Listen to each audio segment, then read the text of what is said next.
காலுவும் கோரியும் ரொம்ப பசியா இருந்ததால உணவு தேடி ரொம்ப தூரம் பறந்து வந்தாங்க. ஆனா அவங்களுக்கு சாப்பிட எதுவும் கிடைக்கல. வழியில ஒரு இடத்துல கிளிய பார்த்துட்டு அதுகிட்ட போய் உட்கார்ந்தாங்க. கிளி, உனக்கு ஏதாவது சாப்பிட கிடைச்சுதா? காலையில இருந்து எங்களுக்கு எதுவுமே கிடைக்கல. கோரி, எனக்கு ஒரு இனிப்பான மாம்பழம் கிடைச்சது, அதை சாப்பிட்டேன். இன்னும் பசிக்கிறாப்புல இருக்கு, அதான் வேற ஏதாவது கிடைக்குதான்னு தேடிக்கிட்டு இருக்க. அது எப்படி கோரி? இந்த கிளிகளுக்கு மட்டும் நல்ல இனிப்பான பழங்கள் எப்படியோ கிடைச்சிருது. நம்மள மாதிரி பறவைகளுக்கு காஞ்சி போன தானியங்கள் கிடைக்கிறதே பெரிய விஷயமா இருக்கு.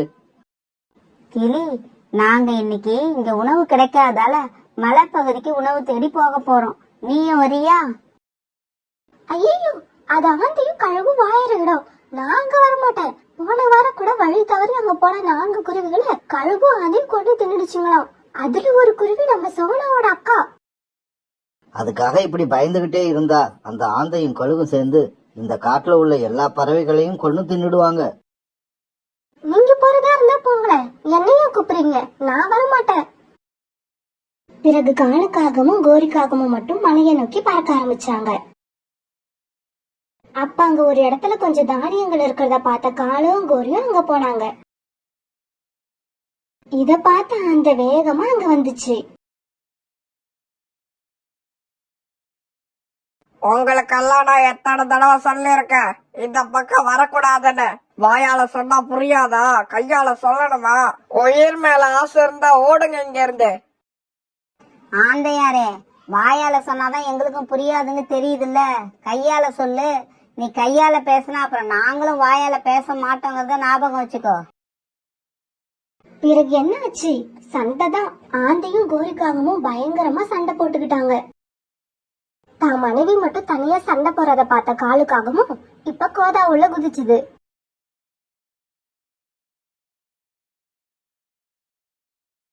ஒரு வழியா சண்டை முடிஞ்சது. புருஷனும் பொண்டாட்டியும் சேர்ந்து ஆந்தைய நல்லா போட்டு புரட்டி எடுத்துட்டாங்க. என்ன அடிச்சிட்டீங்கல்ல, என்ன அடிச்சு ரத்தம் வர வச்சிட்டீங்கல்ல. நெஞ்சில தைரியம் இருந்தா இங்கேயே இருங்க, நான் போய் எங்க கழுகக்காவை அழைச்சுக்கிட்டு வரேன். இப்படி சொன்ன ஆந்தை வேகமா அங்கிருந்து கிளம்பிச்சு. கோரி, எதுக்கும் ரெடியா இரு. இப்ப அந்த ஆந்தை போய் கழுகை எப்படி அழைச்சுக்கிட்டு வரும். அப்படி கழுகு வந்து ஏதாவது ஏடா கூடமா பேசினா ஆந்தைக்கு கொடுத்த மாதிரியே அதுக்கும் கொடுத்துட வேண்டியதுதான். காலு, நீ இப்படி பேசுறதை கேட்க சந்தோஷமா இருக்கு. நீ எப்பவும் வா, ஓடி போயிடலான்னு தானே சொல்லுவ. கோரி, பயம் இப்பவும் உள்ளுக்குள்ள இருக்கு. அப்புறம் உன்னை வா ஓடி போயிடலான்னு சொன்னாலும் நீ வரப்போறதில்ல. கழுகு கிட்ட எப்படி இருந்தாலும் சண்டை போடதான் போற. அதனாலதான் நானும் அப்படி பேசினேன். சரி காலு, எனக்கு ரொம்ப பசிக்குது. வா, இந்த தானியங்களை சாப்பிடலாம். காலுக்காகவும் கோரிக்காகவும் இப்ப தானியங்களை சாப்பிட ஆரம்பிச்சாங்க. அக்கா, கழுகக்கா, என்ன அடிச்சிட்டாங்க, என்ன அடிச்சிட்டாங்க. யாரு யாரு அடிச்சது? காலுக்காகவும் கோரிக்காகவும். காலுக்காக அடிச்சது கூட அவ்வளவா வலிக்கல. கோரிக்காக அடிச்ச அடியில என் தலையில ரத்தமே வந்துடுச்சு. நீ என்னோட தம்பின்னு தெரிஞ்சு உன்னை அடிச்சிட்டாங்களா? நான் அவங்கள விட மாட்டான். வா போவோம். இப்படி சொன்ன கழுகு ஆந்தையோட காகங்களை நோக்கி போச்சு.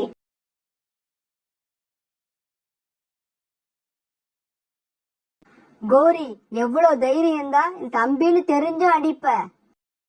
இங்க பாரு, வயசான காலத்துல கிடைச்சது தின்னுட்டு நேரம் வரும்போது மேல போய் சேரு. அதை விட்டுட்டு ஏதாவது பேசுன உன் தம்பி மாதிரி உன்னையும் ஆக்கிடுவேன்.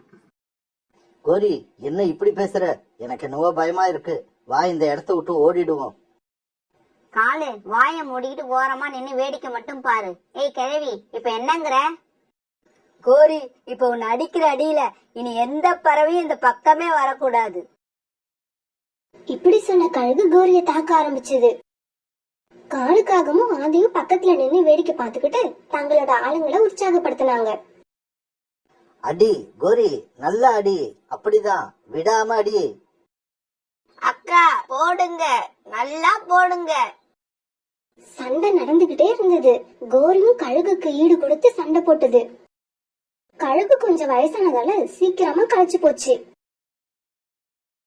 ஆந்த தம்பி, சீக்கிரம் கிளம்பு. நான் ரொம்ப களைச்சு போயிட்டேன். இவங்களை இன்னொரு நாள் கவனிச்சுக்கலாம். இப்படி சொன்ன கழுகு ஆந்தைய அழைச்சுக்கிட்டு அங்கிருந்து ஓடி போயிடுச்சு. காலுஜி, உங்க மனைவிய ஒரு கழுகு போட்டு அடிக்குது, அத நின்னு வேடிக்கை பாக்குறிய, உனக்கு வெக்கமா இல்ல? கோரி, நான் ஒதுங்கி நின்னது உண்மைதான். அது பயத்தால இல்ல, பாசத்தால. இந்த சண்டையில நீ அடிபட்டு மயங்கி கீழே விழுந்திருந்தா உன்னை யார் தூக்கிட்டு போறது? தூக்கிட்டு போக ஆள் வேண்டாம். அதுக்காக தான் கோரி ஒதுங்கி நின்னு. அதை புரிஞ்சுக்காம என்ன திட்டாத. சரி சரி, இந்த தானியங்களை எடுத்துக்கிட்டு வா, நம்ம கிளம்புவோம்.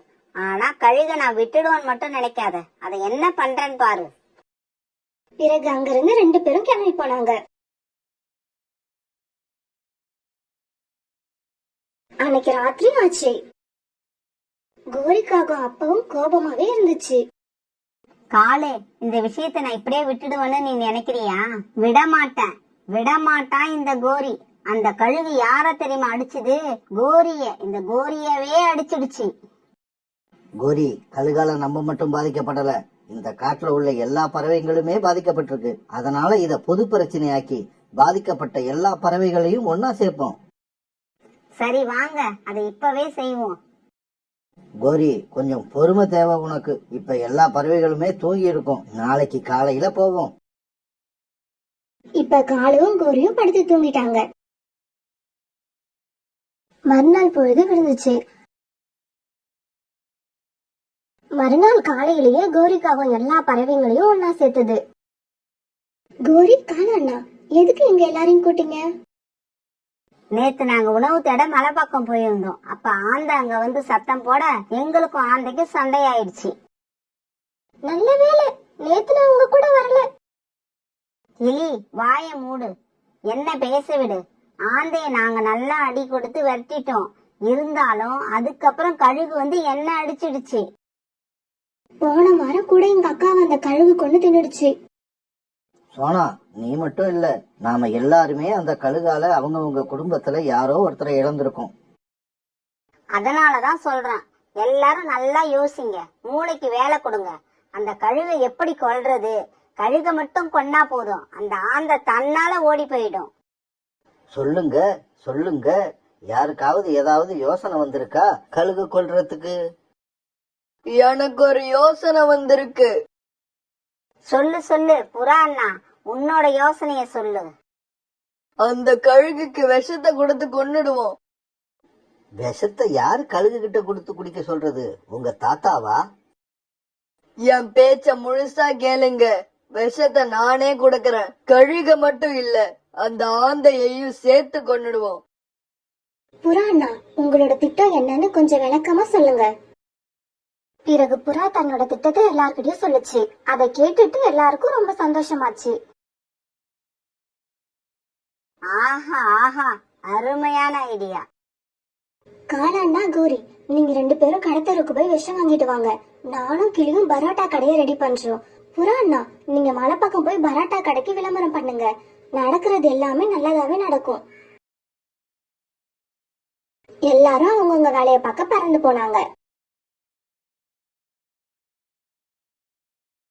கேளுங்க கேளுங்க, காட்டுக்கு நடுவுல இருக்க மைதானத்துல ஒரு பரோட்டா கடை திறக்க போறாங்க.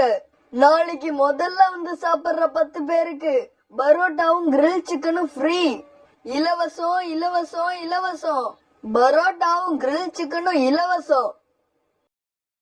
அக்கா, உங்களுக்கு ஏதாவது சத்தம் கேட்டுதா? கேக்குது கேக்குது. புறா பரோட்டா கடை ஆரம்பிக்க போறேன்னு சொல்லுது, அததானே சொல்ற? ஆமா அக்கா, அததான் சொல்றேன். பரோட்டானா எனக்கு ரொம்ப பிடிக்கும். நாளைக்கு ஆளா போயிடுவோம். கோரிக்காகத்துக்கும் நமக்கும் நேத்துதான் சண்டை நடந்திருக்கு. இப்ப காட்டுக்குள்ள நம்மள கூப்பிட்டு எல்லாரும் சேர்ந்து நம்மள அடிக்கிறதுக்கு பிளான் பண்ணியிருந்தா என்ன பண்றது? அக்கா, நீங்க கழுகு, அது வெறும் காகம். யாராலையும் உங்களை எதுவும் பண்ண முடியாது. அந்த பேச்சை கேட்டு கழுகும் மனசு மாறிடுச்சு. கிரில் சிக்கனை நினைச்சா எனக்கு கூட தான் வாய் ஊறுது. சரி, நாளைக்கு முதல் ஆளா நாமளே போயிடலாம். மறுநாள் கழுகும் ஆந்தியும் பரோட்டா கடைக்கு வந்தாங்க.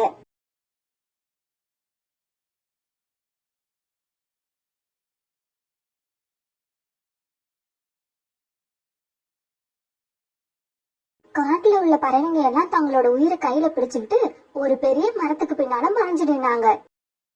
வந்துட்டாங்க, ஆந்தையும் கழுகும் வந்துட்டாங்க. இன்னைக்கு நம்ம எல்லாரோட எதிரிகளும் சாக போறாங்க. என்ன இன்னும் பாத்துக்கிட்டே இருக்கிற? சீக்கிரம் பரோட்டா சால்னாவையும் கிரில் சிக்கனையும் எடுத்து வை. கழுகக்கா, உங்களுக்கு கொடுக்க தான் காத்துக்கிட்டு இருக்க. இதோ எடுத்துக்கிட்டு வரேன். இப்படி சொன்ன புறா 2 பேருக்கும் பரோட்டாவும் கிரில் சிக்கனும் எடுத்து வச்சுச்சு. 2 பேரும் அதை சாப்பிட்டாங்க. அக்கா, சால்னா எப்படி இருக்கு? எதுவா இருந்தாலும் சாப்பிட்டு முடிச்சதுக்கு அப்புறம் கேளு, எனக்கு ரொம்ப பசியா இருக்கு. இப்படி சாப்பிட்டுக்கிட்டே இருந்த 2 பேரும் திடீர்னு மயங்கி கீழே விழுந்துட்டாங்க. இப்ப மறைஞ்சிருந்த பறவைங்க எல்லாம் அவங்கள சுத்தி வந்து நின்னாங்க. ஏய் கழுகே, எங்களை நீ எப்படி எல்லாம் துன்பப்படுத்திருக்க, இப்ப ஞாபகம் வருதா? இன்னும் கொஞ்ச நேரத்துல நீங்க 2 பேரும் சாக போறீங்க. கோரி இப்படி பேசிக்கிட்டு இருக்கும்போது ஆந்தையும் கழுகும் இறந்துட்டாங்க. எவ்வளவோ பலம் உள்ள கழுகையும் ஆந்தையையும் எல்லா பறவைங்களும் ஒத்துமையா இருந்து தங்களோட மூளையை உபயோகப்படுத்தி இந்த உலகத்தை விட்டு அனுப்பிட்டாங்க.